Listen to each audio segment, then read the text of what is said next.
Bismillahirrahmanirrahim. Assalamualaikum warahmatullahi wabarakatuh dan selamat pagi. Hari ini saya akan membentangkan tentang isu dan cabaran tahap kesediaan berubah dan religiosity dalam kalangan penagih dadah remaja. Saya Masyhuri binti Ahmad, pensyarah daripada Jabatan Kaunseling Universiti Islam Antarabangsa Sultan Abdul Halim Muazzam Shah, UniSyams. Mari sama-sama kita kupas bahagian pengenalan. Pada realitinya, tidak dapat dinafikan bahawa salah satu isu gejala sosial yang masih lagi membarah dalam kalangan masyarakat kita pada hari ini adalah penyalahgunaan bahan terlarang. Nazri dan Wan Anor 2021. Pilihan yang berkesan kepada penagih dadah adalah sangat penting untuk kita mengkaji dan mengenal pasti tahap kesediaan berubah mereka terlebih dahulu, kerana ia merupakan satu kayu ukur untuk menilai tahap kesediaan mereka untuk berubah dan ia sangat mempengaruhi sesuatu proses rawatan yang akan diberikan. Lamb dan Hilberger 1996. Selain itu, penekanan dari sudut keagamaan atau religiosity sangat penting kerana setiap perlakuan atau tindakan yang akan oleh seseorang perlulah didorongi dengan agama, kerana agama merupakan elemen terpenting yang perlu ada dalam diri seseorang bagi pembentukan diri yang baik dari sudut dalaman. Nur Saleha Abdul Halim dan Saleh 2017. Menurut Krebs, Norcross, Nicholson dan Prochaska 2018, menelusuri dari sudut kesediaan berubah, setiap individu yang hadir untuk menjalani sesi kaunseling atau psikoterapi mempunyai tahap motivasi, kesediaan dan kapasiti untuk berubah yang berbeza-beza. Lantaran itu, hampir kesemua ahli kaunseling dan psikoterapi bersetuju menekankan bahawa kesediaan klien untuk menghadapi perubahan tingkah laku sangat mempengaruhi proses dan hasil sesuatu rawatan. Ayuh kita kupas kepada isu. Saya telah menyenaraikan 3 isu yang berkaitan. Yang pertama adalah keterlibatan remaja dalam aktiviti jenayah. Perbuatan jenayah yang melibatkan remaja, terutamanya penyalahgunaan dadah dan kecurian, jelas membahayakan orang lain. Perubahan dan perkembangan yang berlaku pada zaman remaja akan menyumbang kepada tingkah laku berisiko sekiranya tidak dibendung dengan baik. Nur Saleha Abdul Halim dan Saleh 2017. Peningkatan kes dadah di Malaysia.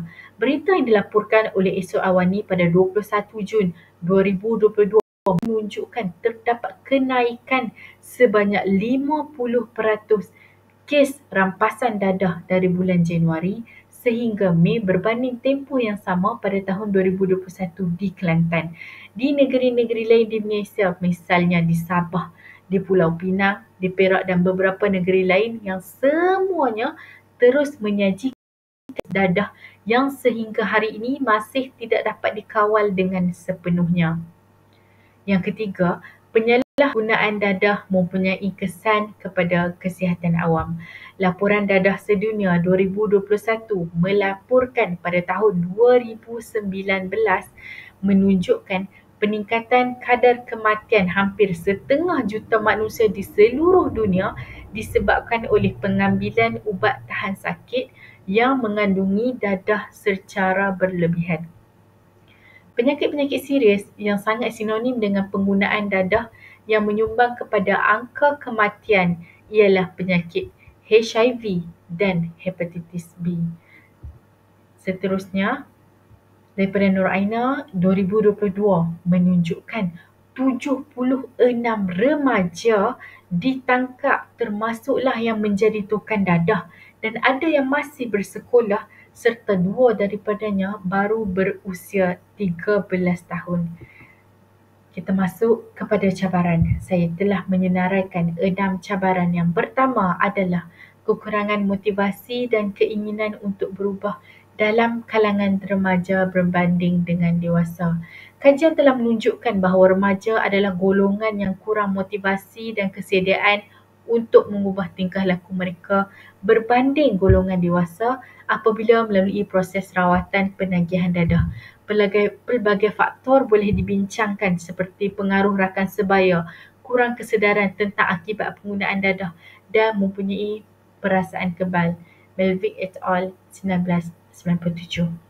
Yang kedua, program pencegahan dadah semasa kurang efektif dan keperluan untuk pemerkasaannya di samping sokongan berterusan. Terdapat pelbagai program pencegahan dadah telah dijalankan, tetapi ia belum cukup meninggalkan kesan dalam mengurangkan kadar ketagihan dadah. Hal ini menyebabkan terdapat keperluan dan sokongan yang berterusan untuk individu yang berisiko dalam penagihan dadah serta mereka yang berada dalam fasa pemulihan. Fook et al. 2015. Yang ketiga, keperluan untuk mengintegrasikan unsur-unsur spiritualiti dalam usaha pencegahan dadah. Kajian oleh Jalani 2015, Yusof dan Saadun 2015, Ghani dan Adam 2014 dan Syafi'i 2006 telah menunjukkan bahawa dengan mengintegrasikan elemen rohani, terutamanya yang berdasarkan ajaran Islam, boleh memberi kesan dalam mencegah penagihan dadah. Hal ini berikutan kerana spirituality boleh memberikan seseorang individu merasai tujuan, makna dan hubungan dengan pencipta, seterusnya membantu mereka menahan godaan untuk menggunakan dadah. Yang keempat, kekurangan motivasi dan keinginan untuk berubah dalam kalangan penagih dadah yang menyumbang kepada relapse ataupun penagih dadah berulang. Ramai penagih dadah kekurangan motivasi dan kesediaan untuk mengubah tingkah laku mereka yang boleh menyumbangkan kepada relapse. Perkara ini disebabkan oleh pelbagai faktor seperti efikasi diri yang lemah, kurangnya sokongan sosial dan masalah psikologi seperti kemurungan dan kebimbangan iaitu anxiety. Hubbard et al. 1988, Pompi 1987, Pompi dan Resnick 1987. Yang kelima, peningkatan bilangan penagih dadah terutamanya dalam kalangan penagih dadah relapse jelas menimbulkan cabaran kepada keberkesanan program rawatan kerajaan. Terdapat peningkatan yang signifikan dalam bilangan penagih dadah saban tahun, terutamanya dalam kalangan mereka yang relapse. Hal ini menimbulkan cabaran kepada keberkesanan program rawatan kerajaan sedia ada yang mungkin mengakibatkan pihak kerajaan tidak mempunyai sumber yang mencukupi untuk menampung bilangan individu yang mendapatkan rawatan. AADK 2020. Yang keenam, berbagai faktor yang menyumbang kepada relapse termasuk faktor psikologi, efikasi diri yang lemah dan kurangnya sokongan keluarga dan masyarakat. Kegagalan adalah cabaran biasa dalam rawatan penagihan dadah dan terdapat pelbagai faktor yang boleh menyumbang kepada relapse dan perkara ini termasuklah dari sudut psikologi seperti tekanan, stres, kebimbangan, anxiety, efikasi diri yang lemah dan kurangnya sokongan keluarga dan masyarakat. Faktor-faktor ini sangat penting dan perlu diatasi bagi mencegah relapse dan mempromosikan pemulihan jangka panjang. Renzoni 2020. Rumusan saya pada hari ini, terdapat pelbagai rawatan pemulihan dan intervensi yang dijalankan bagi menangani isu penagihan dadah berdasarkan teori barat dan penggunaan modul ke atas menagih dadah.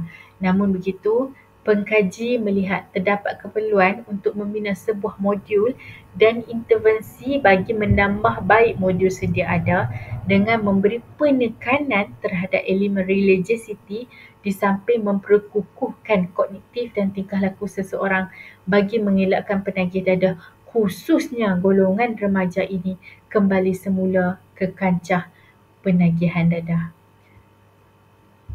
Kata akhir dari saya, recovery is not for the people who need it, it's for people who want it. Sekian, terima kasih. Assalamualaikum warahmatullahi wabarakatuh.